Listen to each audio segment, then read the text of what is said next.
הנה, משחק אנגליה נגד גרמניה.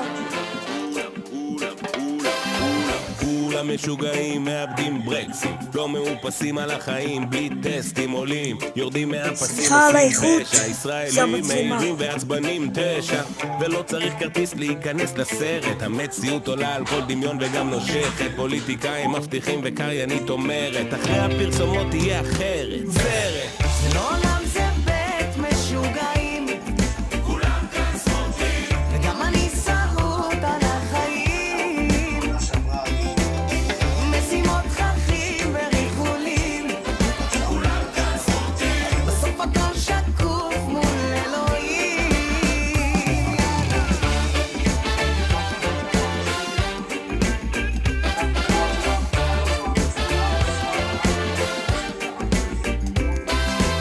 אתה לא מוכרח ללמוד את התנ"ך בשביל לדעת שאסור לרצוח, שלגנוב זה לא טוב, שצריך לכבד את ההורים, לא לשכוח. האישה זו ברכה, ילדים זה שמחה, איך תאהב את האחר, אתה בקושי אוהב את עצמך. זה לא עולם, זה בית משוגעים, כולם כאן סמוטים, וגם אני שרוט על החיים, משימות חכים ואיחולים, כולם כאן סמוטים, בסוף הכל שקוף מול אלוהים.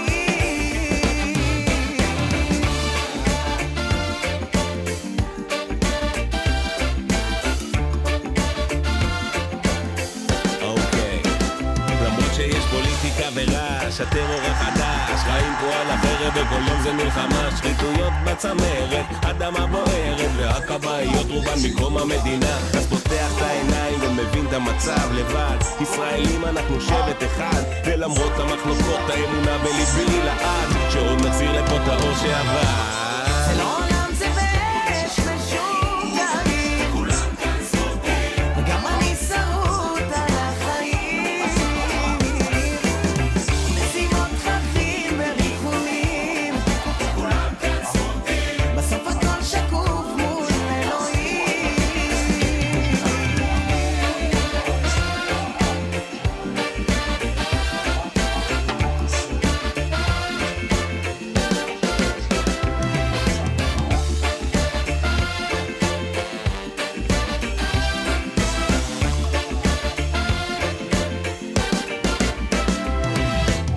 זה לא עולם, זה בית משוגעים, כולם כאן סמוטים, וגם אני שרוט על החיים, משימות חכים וריחולים, גרמניה אנגליה, זה בסוף המשחק. הכל שקוף מול אלוהים.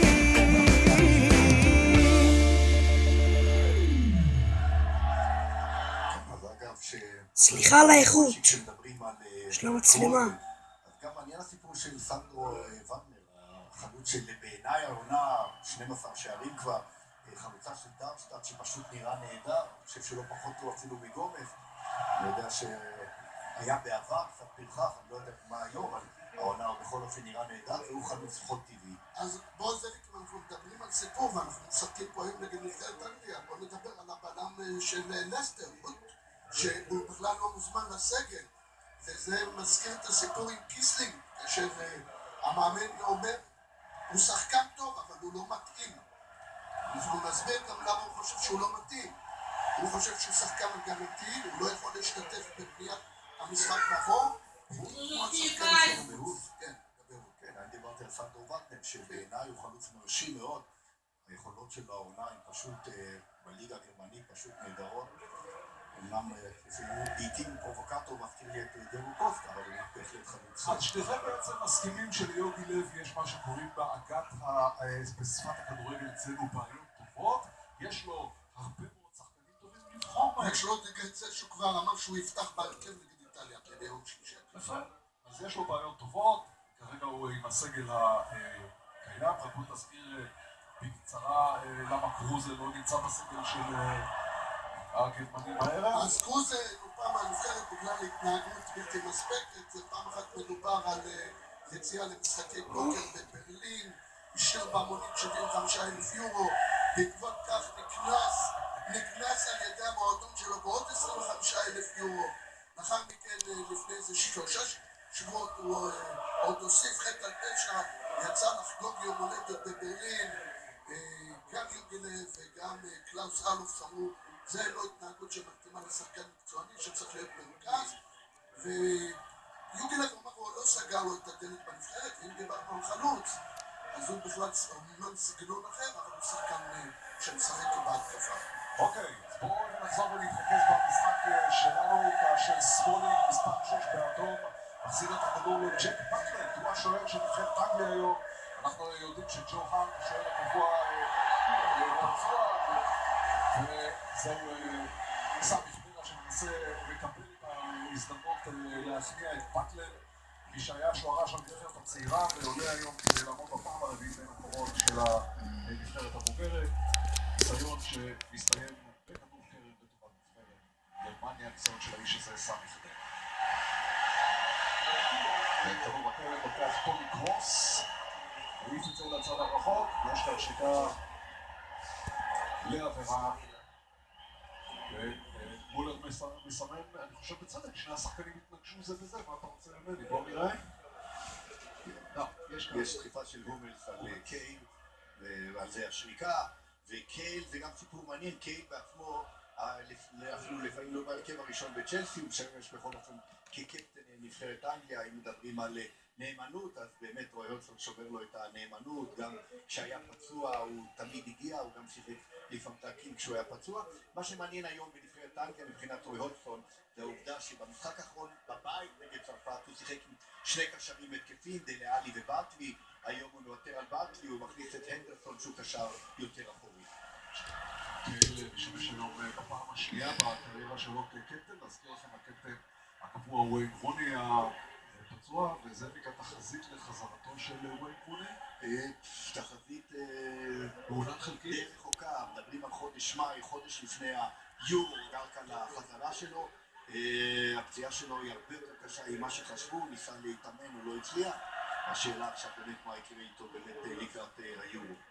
טוני קרוס עם הכדור נותן את זה בחזרה להומלס, רויס נמצא שם, שוב קרוס, האנגלים מנסים לדחוף ומצליחים לדחוף את הגרמנים לאחור, עד כדי חזרה לשוער נויר, שמחר יחגוג את יום ההולדת ה-30 שלו. נויר שספג בכל 5 המשחקים האחרונים מהנבחרת, מנסה לשמור על שער נקי הערב מול נציגי 3 האריות. והנה הוא פטלנד, שהוא לא ספג בשני משחקי הנבחרת האחרונים שלו, 3 בסך הכל, יש לו 1 במוקדמות יורו 2016. אז זה לא הרבה ניסיון בנבחרת, אבל אני רוצה להזכיר לכם שהשוער הנבחרת הצעירה עמד במונדיאל עד גיל 20, עמד בטורניר האולימפי בשערה של נבחרת בריטניה בלונדון 2012, והוא היה גם שוער הנבחרת עד גיל 17 שזכתה באליפות אירופה ב-2010. כן, ועושה עונה מצוינת יחד עם שמייכל, שוערה של לסטר, שניהם מתחרים על תואר שוער העונה, גם הוליך את הקבוצה, את סטוק של מרק יוז, בהחלט להישגים די יפים העונה. מספר 7 על ללאנה, עוד אחד מהנציגים של ליברפול, 2 כאלה יש לליברפול בהרכב, יש עוד על הספסל את מילנר. כן, וללאנה היום בעצם עולה על חשבונו של... כמובן. ללאנה עולה על חשבונו של שטרלינג, שנפצע במשחק האחרון בדרבי של מנצ'סטר, שחקנה של הסיטי, שרוי הודסון תולה בו הרבה תקוות, אבל נפצע במשחק האחרון, אחרי משחק מצוין שלו מול צרפת, והיום הוא נהדר. ללאנה עולה על חשבונו. ללאנה הוא שחקן שעובד הרבה יותר מסטרלינג, פחות אולי מהיר מסטרלינג, אבל עובד הרבה יותר קשה ממנו. קרן של אנדרסון.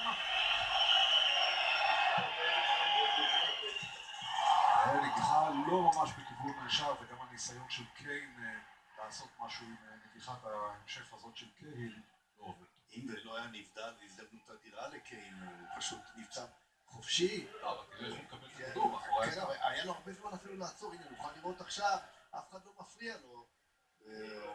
טעות גדולה של צ'אן שעוזב אותו. בכלל, אתה רואה שם, זה הומלס עולה גבוה ולא מצליח להגיע לכדור. אני מניח, אנחנו נראה את זה בהקבעות נוספות, למרות שיש שם שחקנים כביכול גבוהים, גם כשבועטים יש לו, אז אנחנו רואים שיש להם בעיה בכדורגל. שוב הכדור של אנדרסון.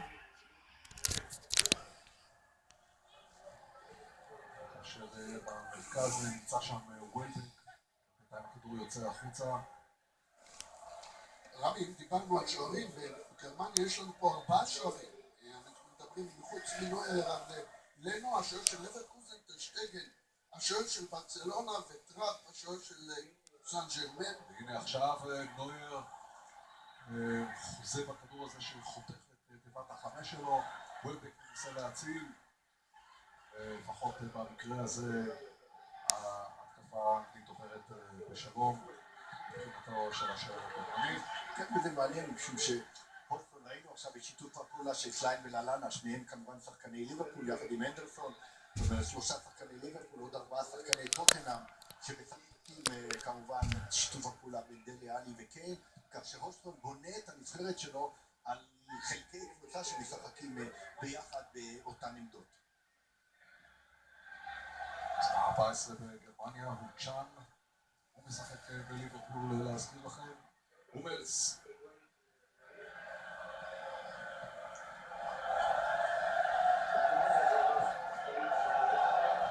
דקות לא טובות של הגנת גרמניה בפתיחת המשחק, והיא יכולה לעמוד טוב יותר כאשר האנגלים יגיעו סמוך לרחבה שלה. רודיגר, מספר 16, שחקנה של רומא, ההופעה השמינית שלו בנבחרת של יוגי. עכשיו מולר, אתה רוצה לצ'אן, אבל צ'אן מאחר. מספר 3, וואו, דני רוז, עמוד בהופעת הבכורה שלו אחרי 29 הופעות בנבחרת הצעירה. זה משחק מטורף. והשתתפות גם בנבחרת האולימפית סתם. של בריטניה. אפילו הטוב עוד לא התחיל. ראינו את מולר עכשיו במסירה לא מדויקת הזו לצ'אן, גם צ'אן לא מספיק להגיע, אבל אנחנו ראינו בביירן מינכן שמולר בא הרבה יותר טוב לידי ביטוי כאשר הוא משחק מתחת לחלוץ. כשהוא נשלח